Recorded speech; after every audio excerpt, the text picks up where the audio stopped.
রামনবমীর দিন নন্দীগ্রামের সোনাচূড়ায় রাম মন্দিরের শিলান্যাস করলেন শুভেন্দু অধিকারী। সকাল থেকেই শহর থেকে শহরতলিতে বেরিয়েছে বিভিন্ন মিছিল। কলকাতায় রামনবমীর মিছিল ঘিরে নিশ্চিদ্র নিরাপত্তার ব্যবস্থা করেছে পুলিশ। পিছিয়ে নেই জেলাও। বাংলার বিভিন্ন জেলাতেই রবিবার রামনবমীর মিছিল হয়। গত 2 বছরের মতো এবছরও যাতে কোনো অশান্তি না বাধে তাই নিয়ে তৎপর ছিল পুলিশও। অন্যদিকে রবিবার রামনবমীতে নন্দীগ্রামের সোনাচূড়ায় বিশেষ কর্মসূচি ছিল শুভেন্দু অধিকারীর। এদিন নন্দীগ্রামের সোনাচূড়ায় রাম মন্দিরের শিলান্যাস করলেন শুভেন্দু অধিকারী। গেরুয়া ধ্বজায় মুড়ে ফেলা হয়েছিল গোটা এলাকা। শিলান্যাসের পাশাপাশি পুজো পাঠ, যজ্ঞ, সংকীর্তনের আয়োজন করা হয়েছিল। আমন্ত্রণ জানানো হয়েছিল সমস্ত হিন্দুত্ববাদী সংগঠনকে।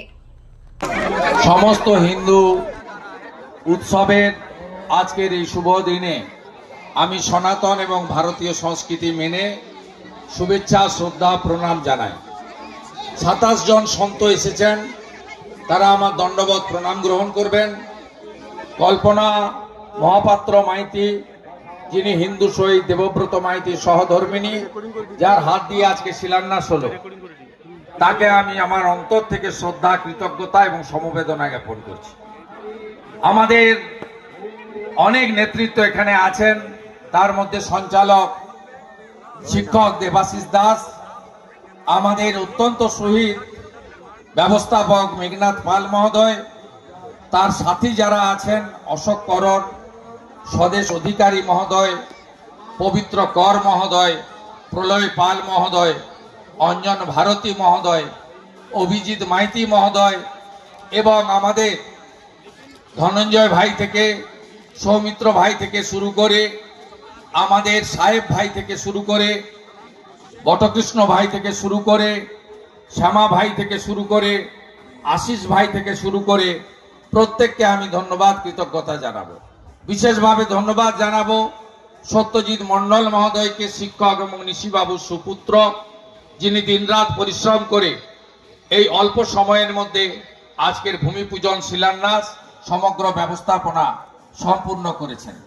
আমি সম্মানিত মঞ্চ, অনেক সনাতনীরা এসেছেন, আমাদের সুনীলদা সহ অনেক বর্ষিয়ানরা এসেছেন, পার্শ্ববর্তী খেজুরির এমএলএ শান্তনু ভাই, পবিত্র ভাই সহ অনেকে এসেছেন। আমার সোনাচূড়ার বোন প্রধান আছে, খেজুরির প্রধান আছে, আমাদের গোকুলনগরের প্রধান আছে। সকলে, আমি সংক্ষিপ্ত সময় আর সকলের নাম না করে একযোগে প্রত্যেককে ধন্যবাদ জ্ঞাপন করি।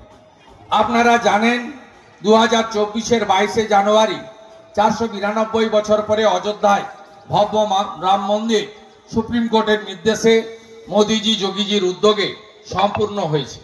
এটি হিন্দুদের একটি বড় প্রাপ্তি। ভগবান রামচন্দ্র গোটা পৃথিবীর হিন্দুদের কাছে আত্মার আত্মীয়। আমরা ভগবান রামচন্দ্রকে মনে করি আমাদের এই সনাতনী ভারতবর্ষের, হিন্দুস্তানের আস্থার প্রতীক। তার মন্দির চারিদিকে ছড়িয়ে পড়ুক। তার যে সুশাসন, তার যে আদর্শ রাজা, তিনি যে মানব কল্যাণকারী একজন শাসক ছিলেন, আমাদের আধ্যাত্মিক চেতনা জাগ্রত করেছেন, দুষ্টের দমন এবং শিষ্টের পালন, সেই পদ্ধতি গোটা চারিদিকে ছড়িয়ে পড়া আমাদের প্রয়োজন রয়েছে। আমাদের প্রয়োজন রয়েছে যে সব জায়গায় যেভাবে আমাদের সনাতনীদের উপর, বিশেষ করে পশ্চিমবঙ্গে আক্রমণ হচ্ছে, নানা পুজো পাঠ করতে গেলে বাধা দিচ্ছে। 2021 সালে ফেব্রুয়ারি মাসে যখন বজরংবলীর পুজো হয় নন্দীগ্রামে, এই সোনাচূড়া থেকে 4টি বাসে করে মায়েরা, দিদিরা এবং প্রবীণ লোকেরা তারা ধর্ম পালনের জন্য নন্দীগ্রাম যাচ্ছিল। তাদের উপরে গড়চক্রবেড়িয়া এবং ভূতার মোড়ে যে ধরনের জিহাদি হামলা হয়েছিল, 45 জন আহত হয়েছিল। আপনারা দয়া করে এগুলো ভুলে যাবেন না। আমি ভুলে যাইনি। যেদিন পশ্চিমবঙ্গে শাসকের পরিবর্তন হবে, এই প্রত্যেকটা মামলা খুলে খুলে জিহাদিদের যেভাবে উল্টো ঝুলিয়ে সোজা করতে হয় উত্তরপ্রদেশের মতো, সেটা আমরা করে দেখাবো। আপনি ভরসা রাখবেন, ভরসা রাখবেন। মোদিজি আছে। 84 সালে শিখদেরকে খুন করেছিল দিল্লিতে। এতদিন পরে যারা খুনি সজ্জন কুমার সহ মামলা রিওপেন করে তাদেরকে শাস্তি দেওয়ার কাজ নরেন্দ্র মোদিজি করেছে। তাই নন্দীগ্রামে জিহাদিদের যেভাবে আক্রমণ বারে বারে হয়েছে, যেভাবে রথিবেলা আড়ি দেবব্রত মাইতি শহীদ হয়েছে, তার সুন্দর আইনি পথে সুমধুর বদলা আমরা নেব, এই প্রার্থনা আমরা করতে চাই। এখানে এখানে এখানে 4 বিঘা জমির উপরে, এই খণ্ড জমির উপরে আমরা ঠিক অযোধ্যার ফৈজাবাদের আদলে, রাম মন্দিরের আদলে নির্মাণ কার্য শুরু করব। ইতিমধ্যে প্ল্যান, সাইট প্ল্যান, প্রয়োজনীয় সমস্ত ননস্টপ কাজ হবে, আপনারা চোখের সামনে দেখতে পাবেন। ইতিমধ্যে জায়গা ফিলিং করার কাজ শুরু হয়েছে, ননস্টপ কাজ হবে এবং দ্রুততার সঙ্গে হবে এবং কোনো সরকারি অর্থে হবে না।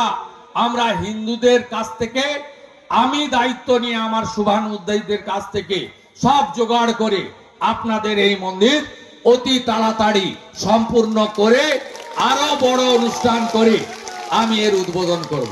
মেদিনীপুর জেলার ফার্নিচার জগতের স্বনামধন্য প্রতিষ্ঠান দাস ফার্নিচার এখন আপনার শহর বেলদাতে।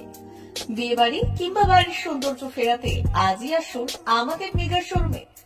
শপিং স্বাদ পূরণ করবে মেসার্স দাস ফার্নিচার, বেলদা কেশারি মোড়, হসপিটাল যাওয়ার রাস্তায়, বিএসএল অফিসের পাশে, পশ্চিম মেদিনীপুর। এখানে পাবেন নিজস্ব কারখানায় তৈরি সমস্ত প্রকার কাঠের ও স্টিলের ফার্নিচার। এখানে পাবেন মডিউলার বক্স খাট, মডিউলার বেডরুম সেট, দোলনা, garden furniture, wall unit, modular dining set, office furniture, digital print আলমারি, modular sofa, sofa cum bed, modular centre table, fibre furniture, wooden furniture সহ যাবতীয় ফার্নিচার আসবাবপত্র পাওয়ার একেবারে বিশ্বস্ত প্রতিষ্ঠান দাস ফার্নিচার। দাস ফার্নিচার এখন আপনার শহর বেলদাতে। আমাদের dealership Bharat side, Quanto furniture, Hasmukh furniture, smart furniture, shopping furniture, Kurlon mattress, century mattress, classic mattress ইত্যাদি। বিশেষ দ্রষ্টব্য, প্রোডাক্টের গুণগত মান ও দাম যাচাই করে মাল কিনুন। মেসার্স দাস ফার্নিচার, বেলদা কেশারি মোড়, রেলগেটের কাছে। বাড়ির সৌন্দর্য ফেরাতে আজই চলে আসুন দাস ফার্নিচারে, নিয়ে যান সুলভ মূল্যে যাবতীয় সামগ্রী। যোগাযোগ করুন 03229299933 অথবা 9933333062 অথবা 7001139426। আমাদের ঠিকানা বেলদা কেশারি মোড়, হসপিটাল যাওয়ার রাস্তায়, বিএসএল অফিসের পাশে, পশ্চিম মেদিনীপুর।